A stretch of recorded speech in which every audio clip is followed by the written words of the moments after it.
Winter came softly to the town, not with violence but with patience, laying its pale hand over rooftops and fences until everything looked forgiven. Snow fell in a way that made sound feel unnecessary, and the main street shimmered beneath lantern light like a promise meant for other people. Inside the general store, warmth gathered in laughter and clinking coins, while outside a young woman stood still, her breath rising in thin white prayers she never finished.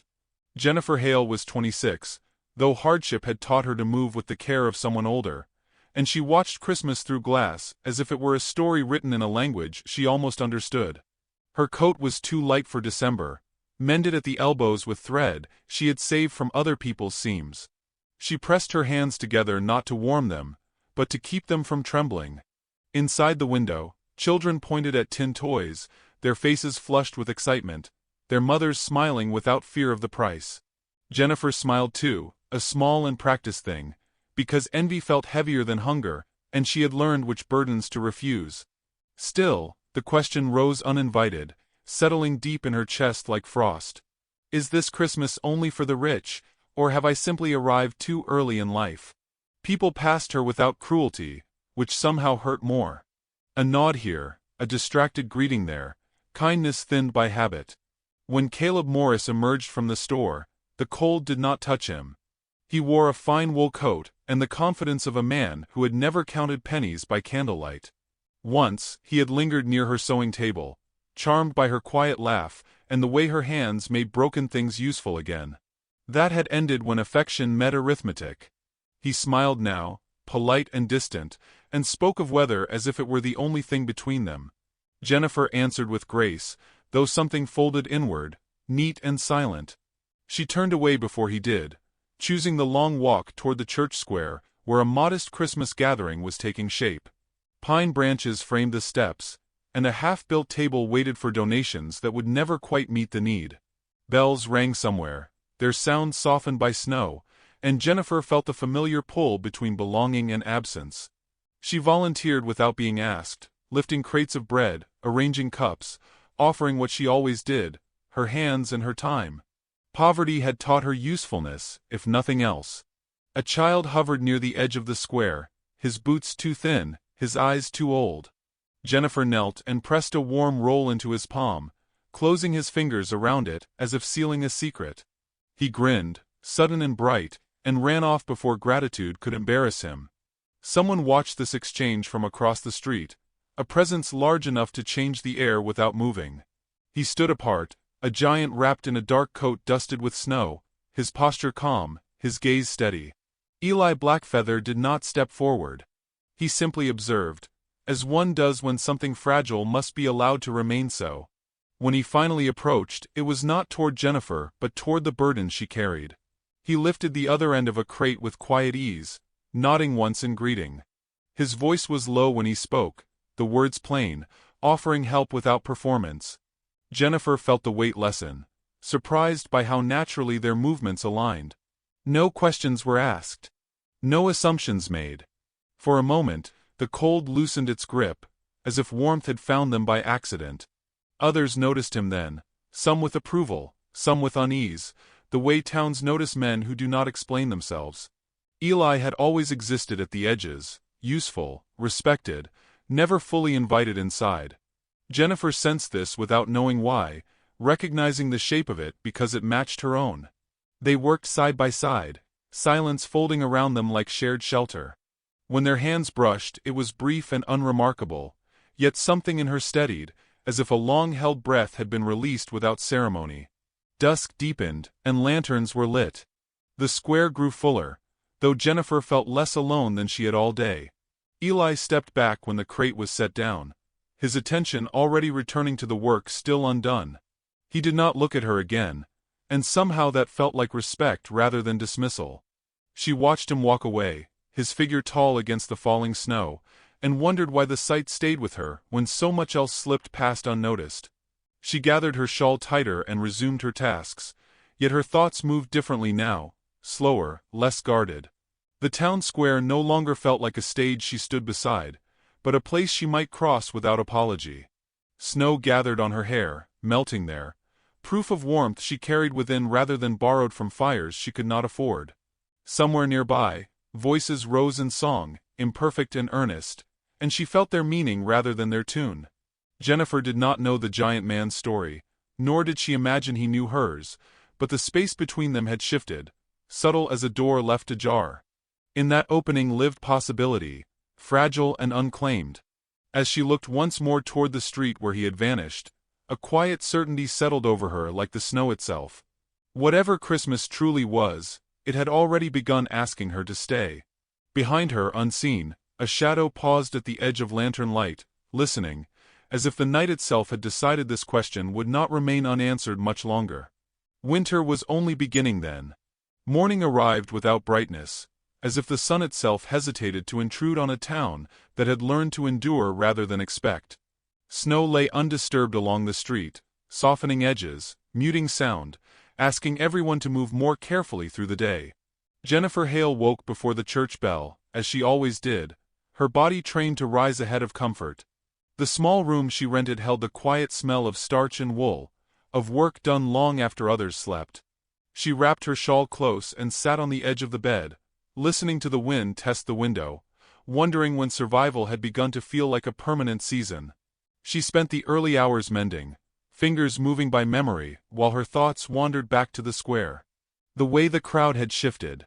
The way silence beside another person could feel less lonely than noise alone. She told herself not to romanticize kindness, because kindness was often the only currency poor people had, and it was dangerous to mistake it for more. Still, the image of the tall man lifting that crate with unassuming strength returned again and again, steady as a heartbeat she did not yet recognize as her own. By the time she stepped outside, the town was awake. Smoke curled from chimneys, horses stamped in the cold, and shopkeepers swept yesterday from their thresholds as if order itself might bring prosperity. Jennifer walked with purpose, not to the square this time, but toward the stables at the edge of town where extra hands were sometimes needed. Work was easier to ask for, when one did not expect it to be offered. The path took her past the blacksmith, past the mercantile, past the same window that had reflected her longing the night before. She did not look in today. Eli Blackfeather was already there, splitting kindling with controlled precision, his movements economical, his breath rising and falling in a rhythm shaped by long days outdoors. He did not startle when Jennifer approached, though he looked up at once, acknowledging her presence as something expected rather than unusual. The morning light caught in his dark hair, silvered by frost, and she noticed how carefully he kept his distance, how his size never imposed itself on the space around him. She asked for work, her voice steady. He nodded and gestured toward a stack of feed sacks, explaining simply what needed doing. No comment on her gender. No assessment of her strength. Just instruction. Jennifer felt gratitude bloom in a place usually reserved for caution.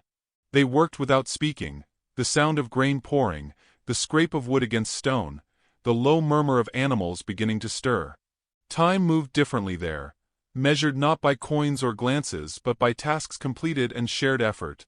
Others came and went, men who greeted Eli with familiarity and Jennifer with polite surprise. She sensed their curiosity, the unasked questions, yet no one challenged her place. Eli's presence created a quiet perimeter around her, not protective, but permissive. It allowed her to exist without explanation.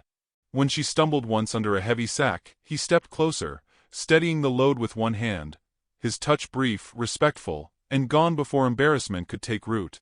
She met his eyes then, and in them she saw no judgment, only attention. During a pause, as steam rose from the horses and the cold settled deeper into bone, he offered her water from his canteen. She accepted, careful not to linger. Their exchange was wordless, but something unspoken passed between them, a recognition shaped by shared restraint. He told her his name then, simply, as if it were another tool laid out for use.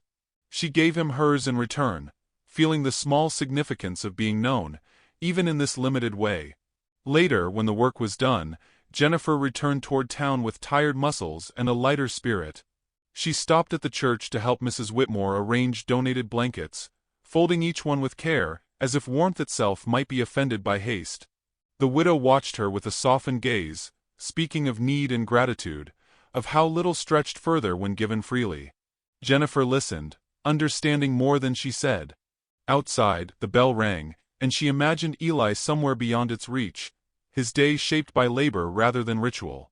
Caleb Morris passed again, this time with his betrothed on his arm, her laughter bright, her gloves new. He greeted Jennifer with a nod, and something like apology flickered and died in his eyes. Jennifer returned the gesture, feeling neither bitterness nor hope, only the clean ache of something completed. She realized then that the wound she carried was not from being rejected, but from having once believed she needed approval to deserve warmth. As evening fell, the square filled once more. Lanterns glowed, casting halos on the snow, and voices rose in preparation for the coming celebration. Jennifer took her place among the volunteers, moving with practiced ease. Eli arrived quietly, as he had before, bearing a bundle of firewood and a crate of apples. Heads turned. Murmurs followed. His generosity was noted, weighed, measured against expectations. Jennifer watched from across the square, feeling a strange mixture of pride and apprehension. She did not know why it mattered that others saw him now, only that it did. When their paths crossed again, he paused, as if deciding something. He asked if she would stay a moment after the crowd dispersed, his tone careful, leaving her room to refuse without consequence. She agreed, surprised by her own certainty. The night deepened, the last song faded, and people drifted home, carrying cheer and fatigue in equal measure. Snow continued its patient work, covering footprints, erasing evidence of who had stood where. They stood near the empty table, lantern light flickering between them. Eli spoke then, not of himself, but of the children of the cold, of how winter tested more than endurance. Jennifer listened, sensing that this was not conversation, but confession shaped sideways. When he finished, he looked at her as if awaiting judgment he did not expect to escape. She answered honestly, telling him that kindness mattered more when it was quiet, that being seen did not always mean being saved. The wind shifted, carrying the distant sound of laughter from a warm house somewhere beyond reach. Jennifer felt the familiar question rise again, but this time it did not settle into resignation. It hovered, unsettled, alive. Eli stepped back, giving her space, yet the distance between them felt charged, like ground before a thaw. As they parted, she realized the town itself seemed different, as if its borders had subtly moved. Behind her, she sensed his gaze linger, not possessive but deliberate. The question of Christmas, of worth, of belonging, no longer felt rhetorical. It felt dangerously close to being answered. Snow fell harder the day the town chose its sides, though no one named the choice aloud. It began with sound, the sharp clarity of church bells carrying farther than usual through the cold, announcing not a service but a gathering. Jennifer arrived early as she always did, her boots leaving careful prints that would soon be erased. She carried a basket of mended scarves, colors softened by use, each one holding the memory of hands that had once been colder than they were now. She felt steady, almost hopeful, and that frightened her more than despair ever had. People arrived in clusters, laughter stitched together with expectation. Caleb Morris stood near the church steps, his arm linked with the woman he would soon marry, her fur collar bright against the gray morning. When he saw Jennifer he hesitated, then approached, his smile practiced but not unkind. He spoke of generosity and seasons, of how fortunate the town had been, his words shaped for public hearing. Jennifer listened, understanding what lay beneath. He wanted absolution, not conversation. She gave it with grace, because bitterness had never fed her, and turned away before he could say more. The announcement came shortly after, voiced by Pastor Reed, who spoke of charity and renewal, of the coming Christmas feast to be held at the Morris home. It would be a grand thing, he promised, open to all who wished to attend. The words were generous, yet the space between them carried weight. Jennifer felt eyes shift toward her, quick and measuring, as if attendance were an invitation she might stain by accepting. She lowered her gaze, her fingers tightening around the basket handle, and wondered when inclusion had learned to sound like mercy. Eli arrived late, his presence drawing a different kind of attention. He stood apart as usual, listening without expression. When Pastor Reed finished, Eli stepped forward and placed a small pouch at the table, its contents unseen. The gesture was simple, unannounced, yet it altered the air. Murmurs rippled outward, curiosity mixing with respect. Jennifer watched, something in her chest warming and aching all at once. She knew what it meant to give without being thanked, and she recognized the quiet courage it required. Later, as the crowd thinned, Jennifer found herself alone near the stable, the day's noise fading into the soft snort of horses and the creak of wood settling. She had come to drop off the scarves, but her hands lingered, restless. Eli appeared from the shadowed aisle, carrying hay, his steps unhurried. He asked if she was well, the question plain, without expectation. She answered honestly, surprising herself with the ease of it. She spoke of the feast, of the way generosity could feel conditional, of how being invited was not the same as being wanted. Eli listened without interruption, his attention steady, his silence a form of shelter. When she finished, he did not rush to reassure her. He said only that some doors were built wide enough for everyone, and others were built to remind people who held the keys. His words settled deep, not as comfort but as truth. Jennifer felt seen in a way that did not demand performance, and the realization left her exposed and grateful in equal measure. As they worked together, stacking feed and sweeping straw, Jennifer noticed how easily she spoke beside him, how her thoughts did not trip over themselves seeking approval. Eli moved with care, mindful of space, as if aware that closeness could be offered without being taken. Their shared labor created a rhythm that felt almost intimate, though nothing was claimed. Outside, the town carried on, unaware that something quiet and significant was unfolding beyond its notice. That evening, Jennifer returned to her room with a heaviness she could not name. She lit her lamp and sat, the flame trembling as if uncertain of its own strength. The feast loomed in her thoughts, not as celebration but as reckoning. She imagined herself walking into a house where wealth softened every surface, where her presence would be measured against what she lacked. The thought made her chest tighten, yet beneath it stirred a stubborn resolve. She had endured colder nights than this. When Christmas Eve arrived, the town shimmered with anticipation. Lights glowed brighter, laughter rose louder, and the Morris home stood radiant, its windows spilling warmth into the snow. Jennifer stood across the street, her shawl pulled close, watching others enter. She told herself she could leave, that no one would mark her absence. The choice felt heavier than it should have. Before she could decide, Eli appeared beside her, his coat dusted white, his expression unreadable. He did not ask if she would go. He simply said he would be there, and that her presence would not diminish the room. Inside, the feast unfolded as promised, abundance displayed with pride.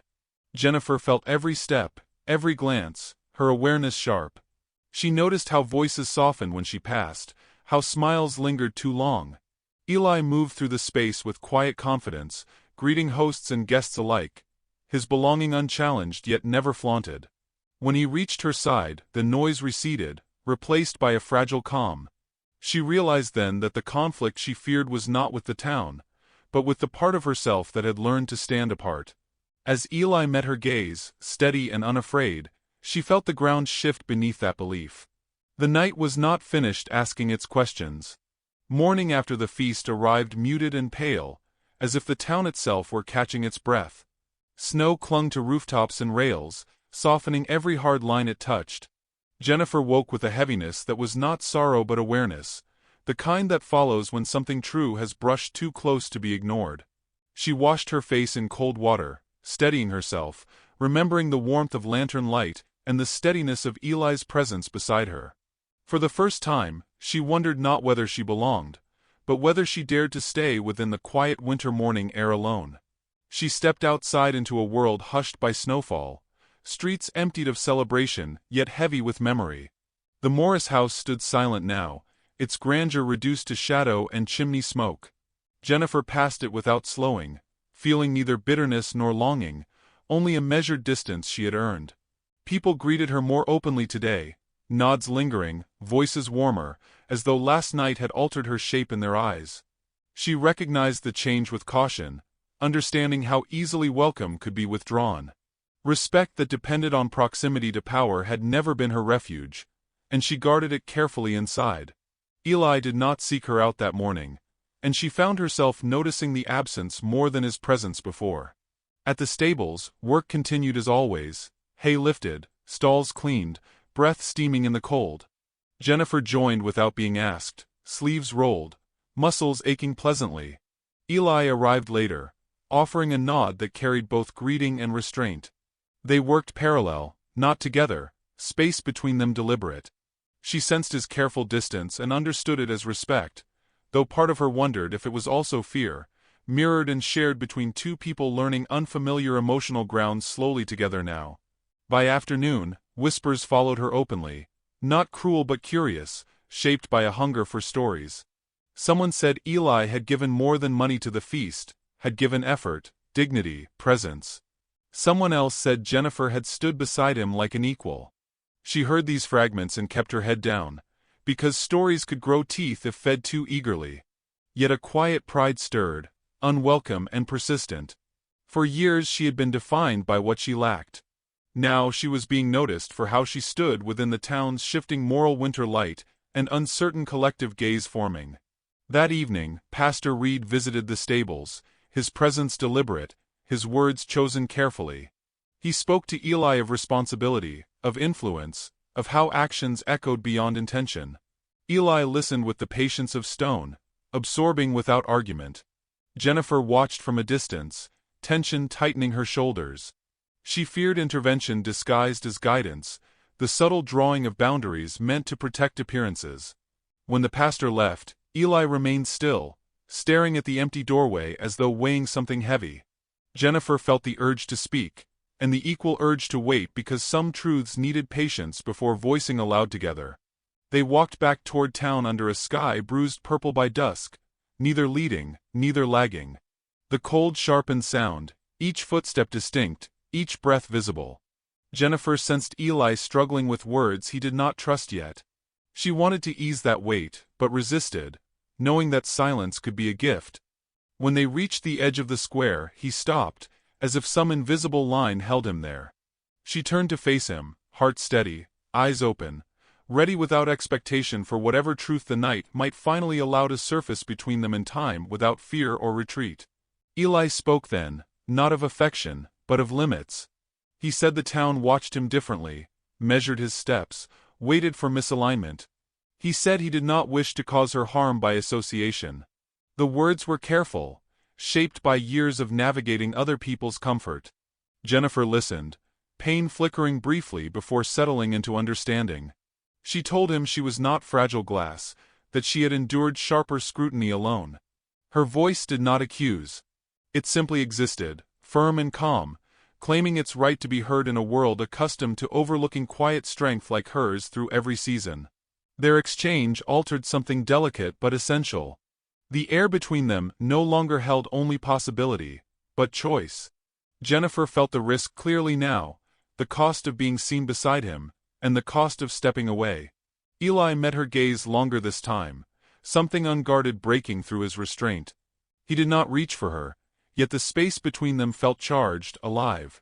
Around them, the square filled with movement, unaware of the quiet decision forming at its edge where winter tested courage more than warmth alone, and hearts learned consequences before comfort arrived without promise or protection yet.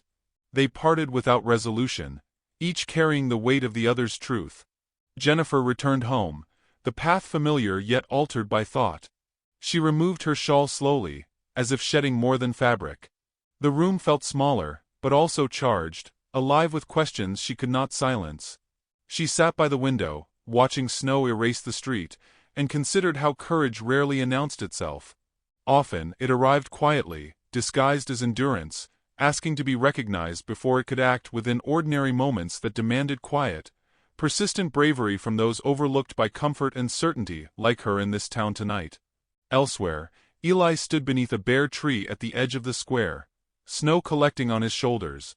He replayed her words, their steadiness unsettling his careful defenses. He had spent years minimizing his presence to keep peace, believing restraint equaled safety. Now, restraint felt like retreat. He understood the risk she faced and the risk he carried. The town's gaze could wound them both.